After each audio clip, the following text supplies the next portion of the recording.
தமிழகத்தில் மாநகராட்சி, நகராட்சி மற்றும் பஞ்சாயத்து அலுவலகங்களில் லஞ்ச ஒழிப்புத்துறையினர் திடீர் சோதனையை நடத்தியிருந்தாங்க. இந்த சோதனையில் 31,27,000 ரூபாய் தற்போது கைப்பற்றப்பட்டு இருப்பதாக அறிவிக்கப்பட்டு இருக்கிறது. தொடர்பான கூடுதல் விவரங்களை செய்தியாளர் சாலமன் வழங்க நாம கேட்கலாம். சாலமன், வணக்கம். சாலமன், தொடர்பான விவரங்களை பதிவு பண்ணலாம் நீங்க.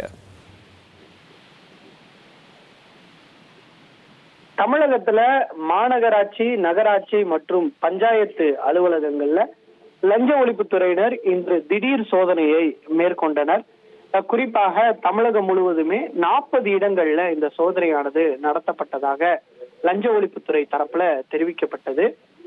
குறிப்பாக சென்னையில இருக்கக்கூடிய நுங்கம்பாக்கம், அதே போன்று புதுக்கோட்டை உள்ளிட்ட பல்வேறு மாவட்டங்கள்ல இந்த இருக்கக்கூடிய நகராட்சி மற்றும் மாநகராட்சி, பஞ்சாயத்து அலுவலகங்கள்ல இந்த சோதனையானது நிகழ்த்தப்பட்டு, இந்த சோதனையோட நிறைவுல எவ்வளவு பணம் கைப்பற்றப்பட்டிருக்கிறது என்பது குறித்தான தகவலை லஞ்ச ஒழிப்புத்துறையினர் தற்போது தெரிவித்திருக்கிறார்கள்.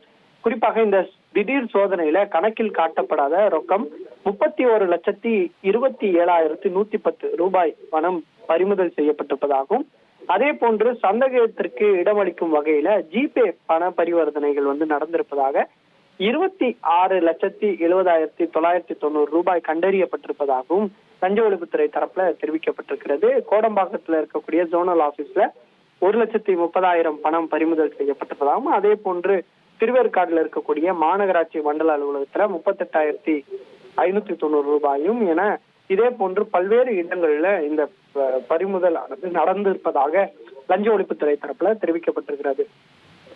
உங்களுடைய விவரங்களுக்கு நன்றி சாலமன். இனி செல்லும் இடமெல்லாம் செய்தி.